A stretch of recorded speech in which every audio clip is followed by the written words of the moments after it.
Good evening, everybody. The second lecture of pipe flow is on the energy losses in pipe flow. What are the various energy losses in the case of pipe flow? The losses can be classified under two major headings. One is called as major loss, which is primary loss, major loss, and there are minor losses. Major loss is only one, whereas minor losses are there are 7, 8. The major loss is due to the friction. The minor losses are due to change in velocity, either in magnitude or in direction. If the minor losses are very small compared to the major loss, we can neglect minor losses. That all depends on the problem which we are undertaking. But the major loss magnitude is high, which is very, very important in designing of the pipe distribution, pipe networks, in design of the projects, water resources distribution projects. This loss is we have to calculate. The minor losses also sometimes,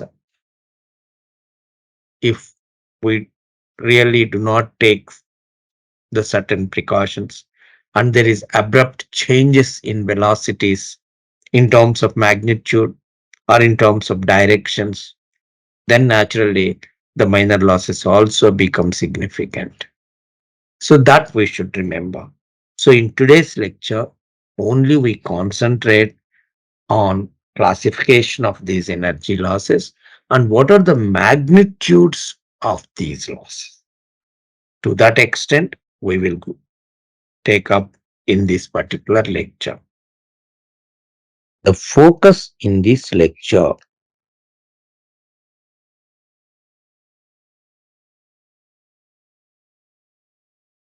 is on energy losses in pipe flow.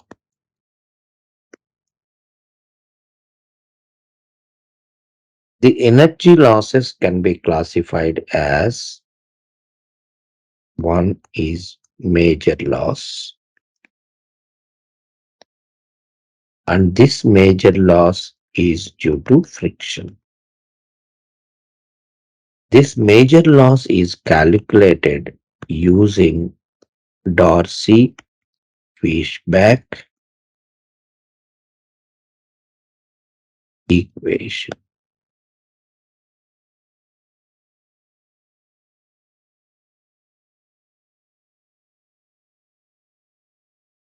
And what is that Darcy-Weisbach equation?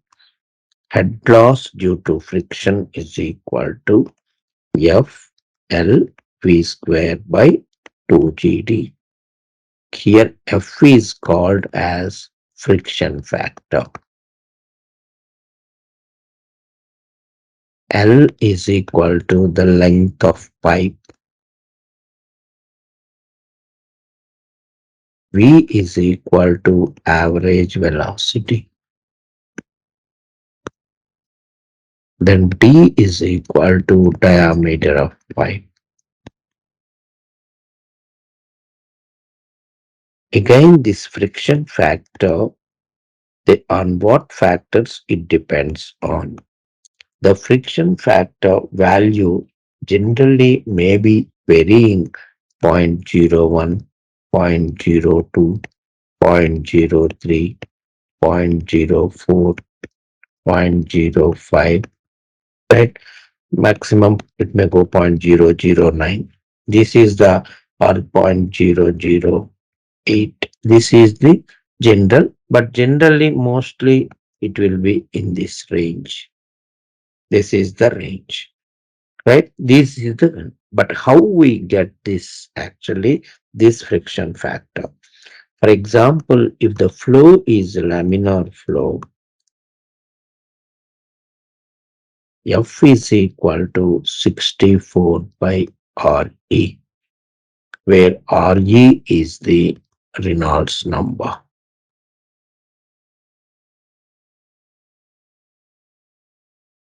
Generally, in the problems, usually they give the friction factor.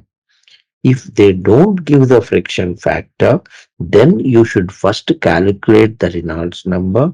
And if the flow Reynolds number is less than 2000, then you use this equation and calculate the friction factor. That is the first thing. Suppose if the flow is turbulent and the Reynolds number is varying, for example, from 4000 to 10 to the power of 6 between that. If that is that, then naturally friction factor is equal to 0.316 divided by Re to the power of 1 by 4 if it is turbulent flow, right? And again, if it is turbulent flow, if Re is greater than 10 to the power of 6, then you can calculate the friction factor as 1 by root F is equal to 2 log base 10 Re into root F friction factor minus 0.8. So one thing I want to mention to you is in all these things, friction factor depends on Reynolds number. And if we know the Reynolds number, we can know what is the type of flow. Once the type of flow is known, we can calculate the friction factor. This is one of the important things you should remember always. Friction factor depends on Reynolds number. So, if you go into, for example, turbulent flow, that too, if you are going for a higher Reynolds number, in addition to Reynolds number, the friction factor depends on basically what you call it as K by D ratio also, where K is the roughness height. So, in such a case, in case where the Reynolds number is very high, then it depends on both the Reynolds number and also basically K by D, where K is the roughness height and D is the diameter. So that is that we are not taking up. So why I have given these equations is for the reason that we are not studying laminar flow separately. We are not studying turbulent flow separately. We are combining all of them into one particular part of a particular unit where we are dealing together. So that is why we are not going in depth in studying about whether it is laminar, what is the next levels, turbulent. So if you want to write the gate a little bit more in depth in these three, you need to work upon. But for this case, second year level purpose, for your purpose,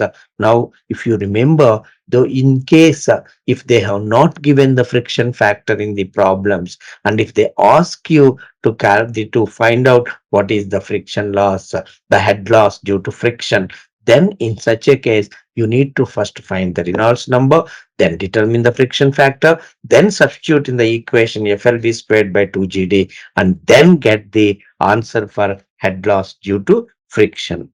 But now, when once you go and open in some other textbooks, right? See, in some of the textbooks, in some textbooks,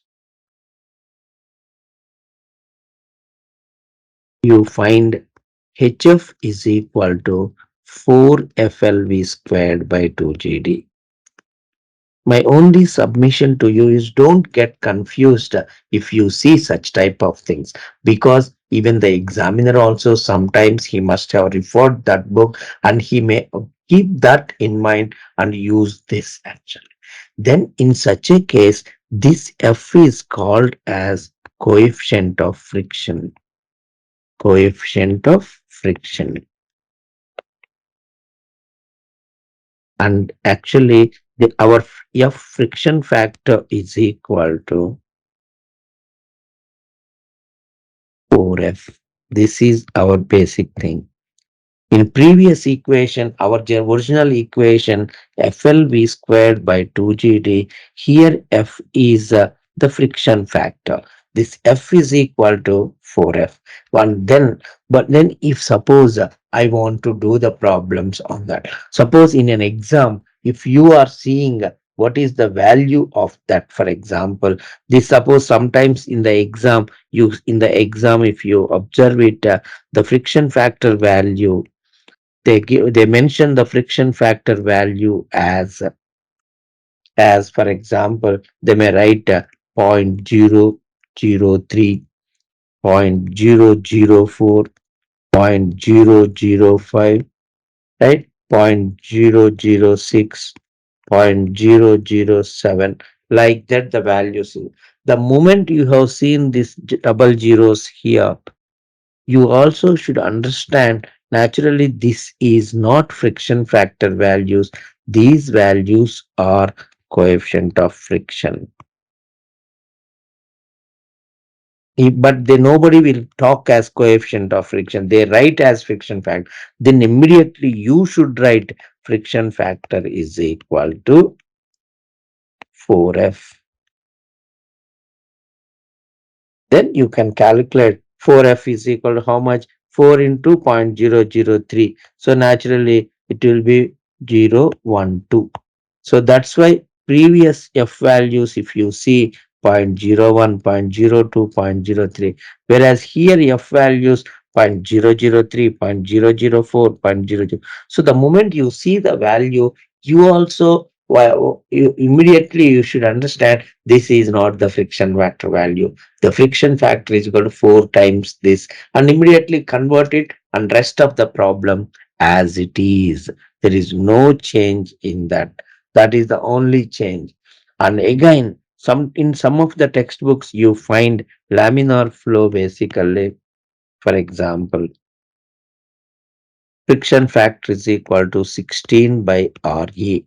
That is what you will find out. So naturally, this is also right. This is also right. But when here F is equal to coefficient of friction,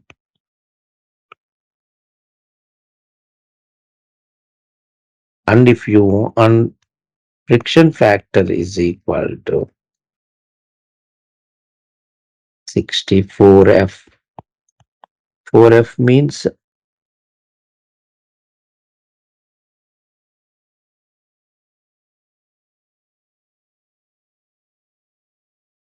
4F. That is equal to 4 into 16 by Re. So 64 by Re. This is our original thing. So this same thing is applicable even for turbulent flow also, whatever it is. For example, for turbulent flow, sometimes the formula, if you refer, they will write 0.079 divided by Re to the power of 1. Don't think that it is not wrong. Here they have taken it as coefficient of friction, and our friction factor is equal to 4 times this 0.079 divided by Re to the power of 1 by 4, which is equal to 0.316 divided by Re to the power of 1 by 4. So that is why only these two things, small things, if sometimes the value of the friction factor is given as 0.00, 0.002, 0.003, 0.004, then immediately you should write friction factor is equal to 4 times this. Already if the value is 0.01, 0.02, then naturally you don't need to bother. But whatever it is given, you follow only one notation, and I request you all to follow FLV squared by 2GD only. Don't follow 4 FLV squared by 2GD. Let us follow only one notation FLV squared by 2GD throughout. If he has given the friction factor value differently, we immediately quickly convert to basically to the value of friction F and then go ahead. So this is what. But any method is fine for you as long as you are comfortable. So now we have finished the major loss. So major loss, once again, I am repeating that it is due to friction. Major loss is due to friction. Friction loss is major loss, and that is equal to FLV squared by 2GD. Strictly speaking, this equation is applicable to turbulent flow, but we can use it for laminar flow also, provided you take that F is equal to 64 by RE. This is what you should remember. Now I will go into the next. So after the major loss, the second part is minor losses.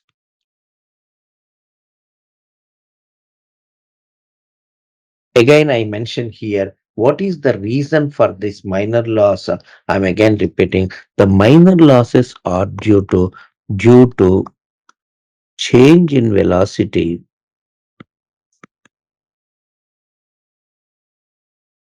either in magnitude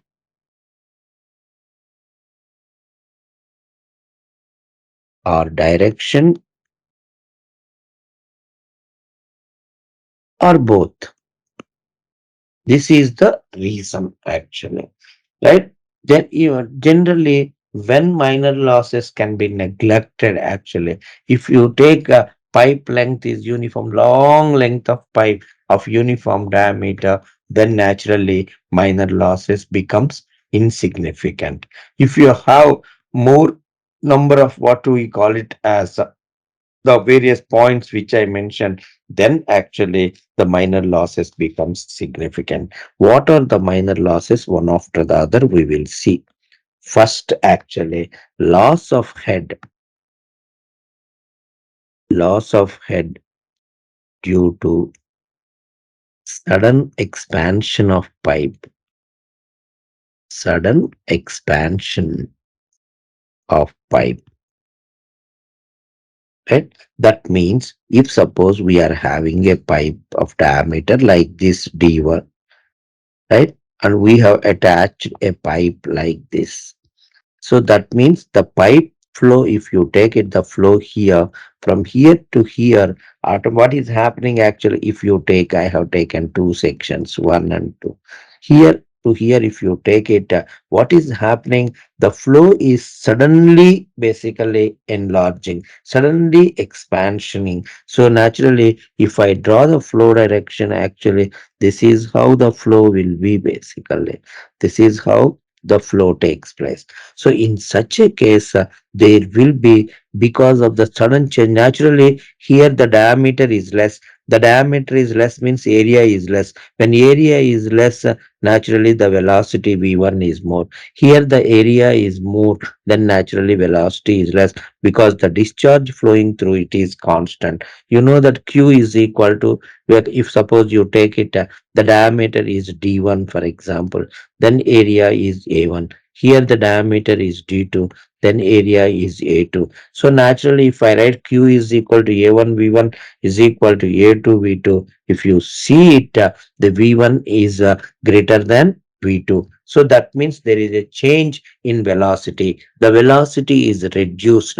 When the change in velocity has occurred, suddenly the change in velocity has occurred, then there is loss due to sudden expansion. And that loss due to sudden expansion is given by basically it is equal to, so loss due to sudden expansion of the pipe is equal to, it is V1 minus V2 whole square by 2G. This is the thing. This is called as head loss due to sudden expansion. L is head loss. Sudden expansion is equal to V1 minus V2 whole square by 2G. This is first one basically. Then I will go into the second one. Loss of head due to sudden contraction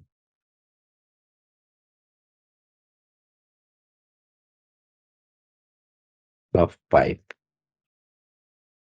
right? What will happen? Suppose that means sudden contraction means initially the pipe diameter is like this, suddenly it is contracted like this, right? If I take this particular thing, so suppose now I call it as section 1, suppose section 2, right? This is the discharge that is flowing. So here we call it as V1, here call it as V2 actually. How the flow will take place actually? So that means this is how the flow takes place, and this is the direction of flow, right? Because now you see the velocity here to here, as the area is reducing, automatically the velocity will be increasing. So in such a case, the head loss due to sudden contraction is equal to, it is zero point 0.5 V2 squared by 2G. In case of contraction, the loss does not depend on the previous pipe, where the flow is taking place, into what pipe the flow is taking place. It depends on that velocity. So zero point 0.5 times V2 squared by 2G. Please remember, it did no, V1 does not play any role here. Whereas sudden expansion, it depends on both V1 and V2. This is second one actually. The third one, if I take it, right, loss at the entrance of pipe. So the, for example, what do you mean by that? For any, from a reservoir, for example, now water we are taking through a pipe out. For example, for your understanding sake, I write, suppose this is a reservoir. You take this tank as a reservoir. Now I connected a pipe like this actually. So this is what we call it as head loss at head loss at entrance. From any reservoir, from water storage point, we are taking the pipeline at the starting point, when, because the flow here has to go like this. For example, if I take it, this is how the flow takes place. So because of it, there is a loss of energy. Suppose now if you take it, the velocity in this particular tank is zero because it is constant. The head is constant, so the velocity is zero. The water is at standard, at what you call it as, at a fixed level. This is now, when once suddenly if it goes into it, suppose now if you take it velocity here, it is zero actually. Suddenly when it enter into it, because of this head h actually, the velocity becomes root 2 gh. So that's why there is a change, sudden change in velocity. So that's why we call it as head loss at the entrance basically. Head loss at the entrance is equal to, it is, if I call it as the velocity in this pipe is V1, it is zero point 0.5 V1 squared by 2G. So this is first thing.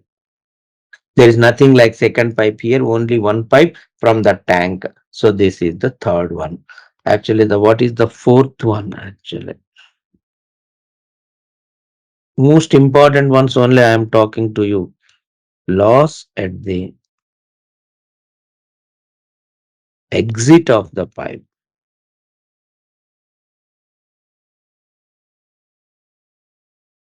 Suppose now I take it. Again, I have taken this a tank.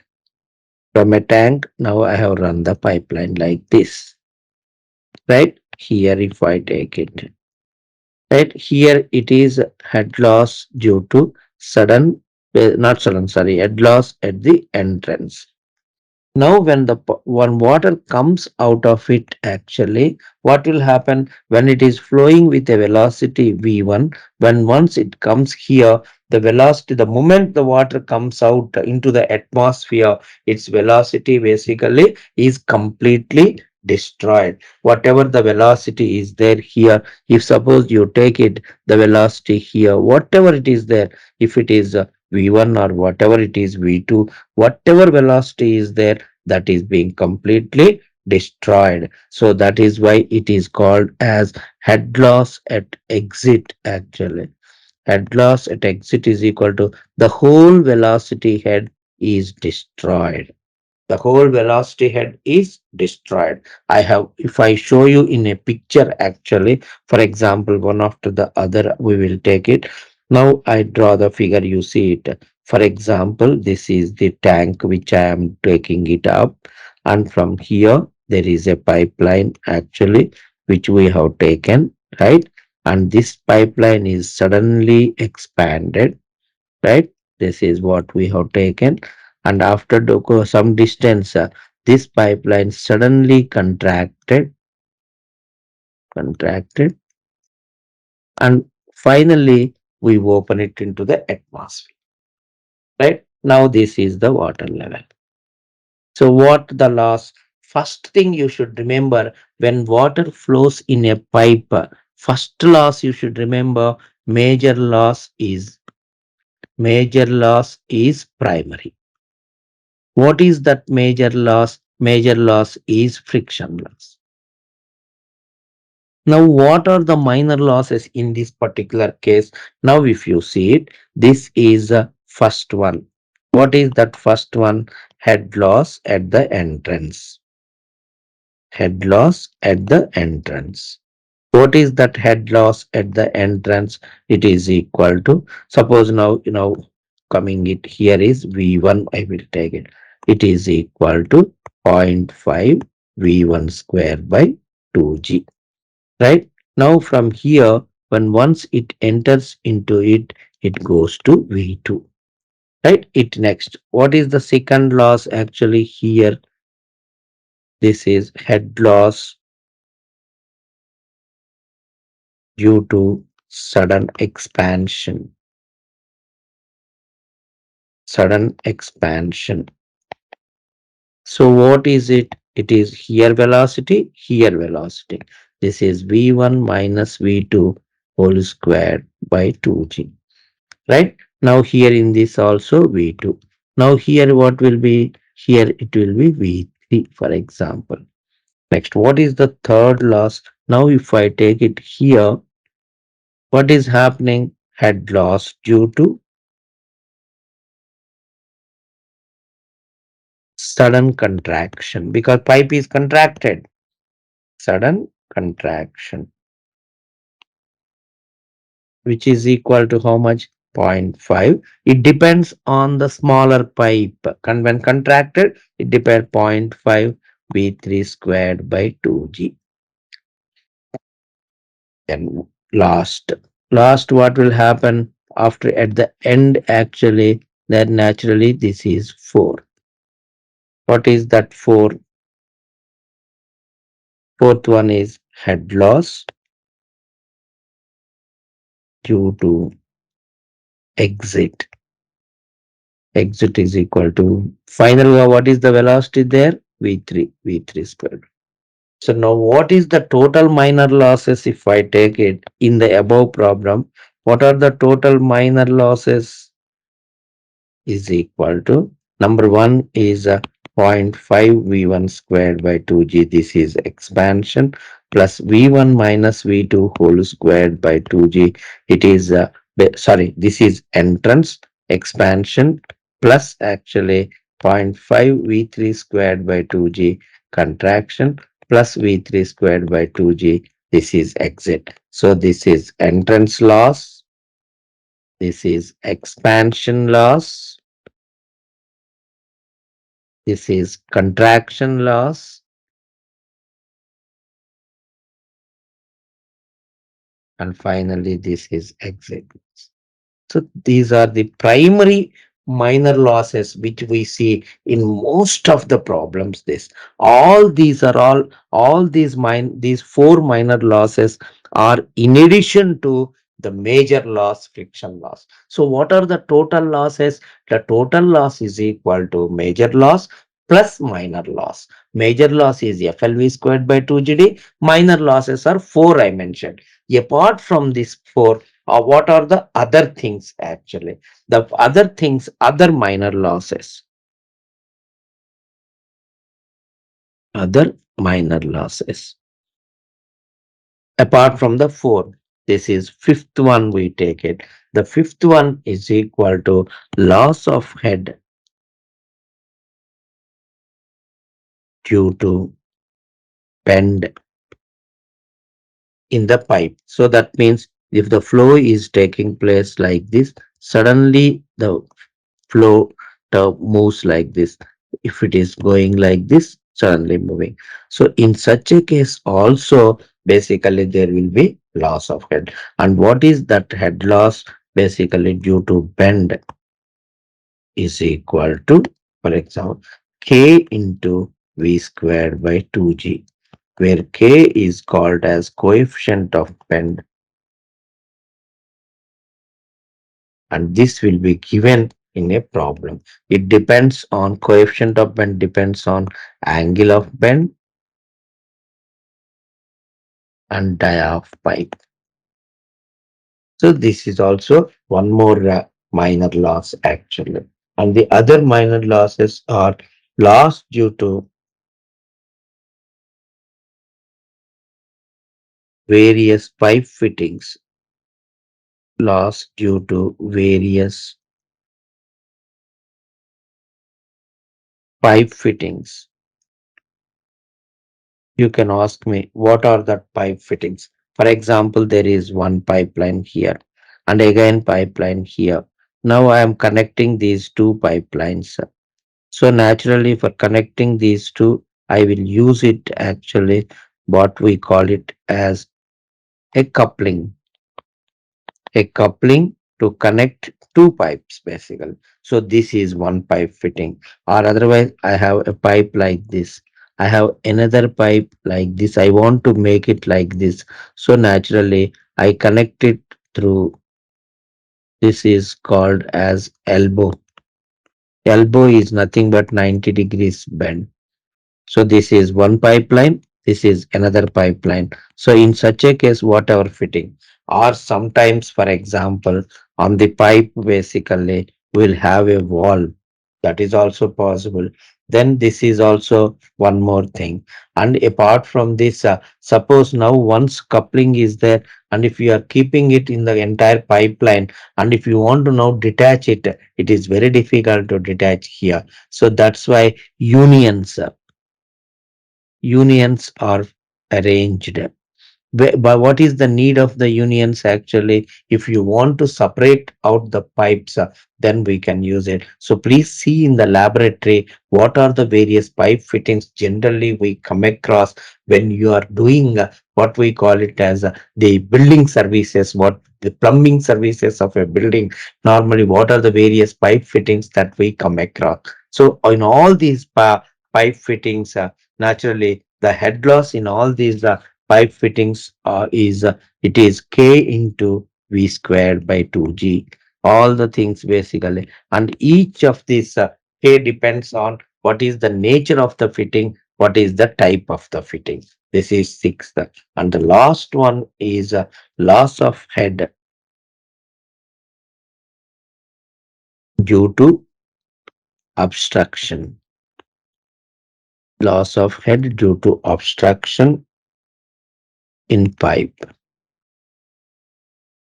So in such a case, for example, now I have the pipeline like this, right? Now in this, what will happen if I have an obstruction like this, right? Now, for example, if that is the case, now if this is the velocity is some v and area of cross section of the pipe is some a, and this is the obstruction. This is the obstruction.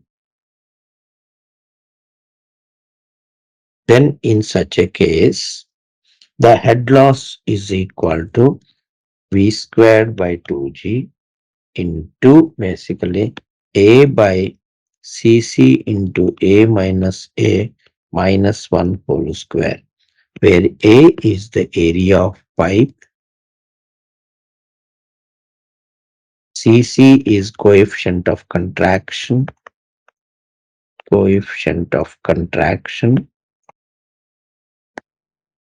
Already capital A is the area of the pipe, small a is equal to area of obstruction.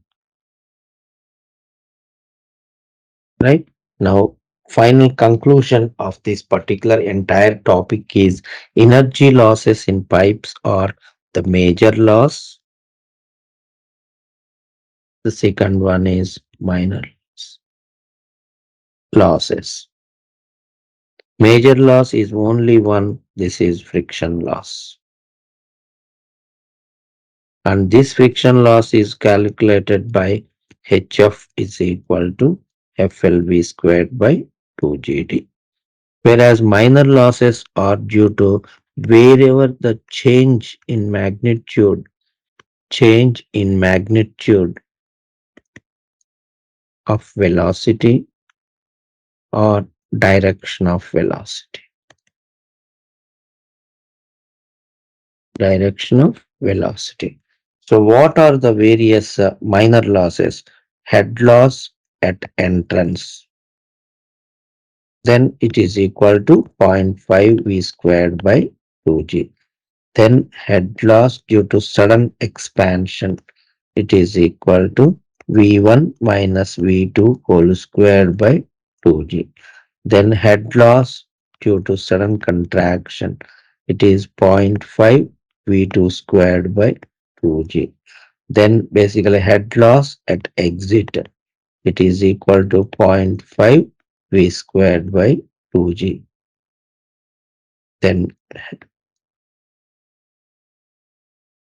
then head loss basically due to bend kV squared by 2G. Then head loss due to pipe fittings kV squared by 2G. Then head loss due to obstruction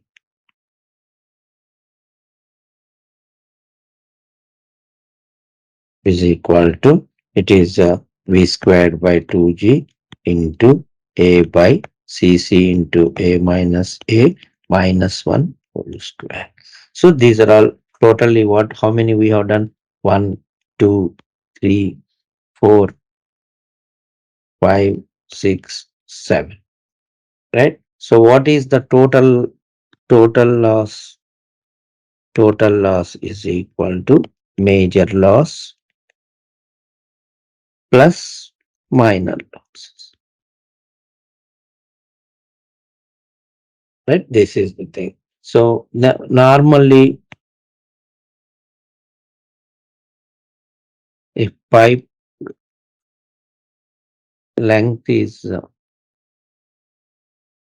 very long, then minor losses are insignificant. That means the total majority pipeline is of uniform diameter of longer length, then it is insignificant. When minor losses become significant, if suppose for example pipe length is short,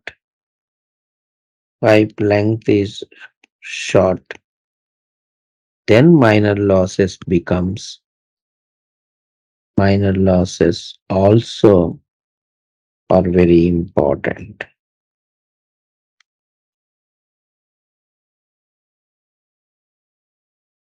Right? This is two factors you should remember. So this is one, this is two. Finally, when we will consider minor losses.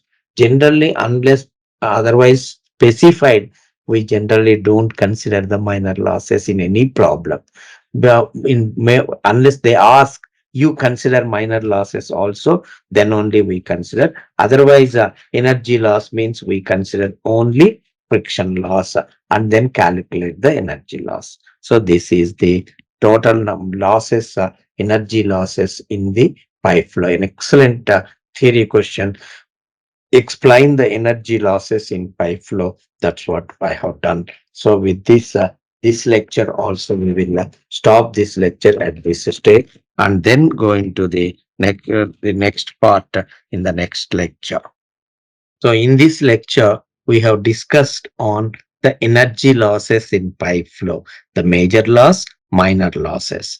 Normally, unless if they specify you calculate minor losses also, we generally calculate energy loss means major loss because the major loss is very, very high compared to minor losses. But if the pipeline length is short, then minor losses also are very, very important. But as long as the pipeline length is longer, then minor losses becomes insignificant. So the magnitudes of them I have given. Like, share, and subscribe. Hit the bell icon for more updates.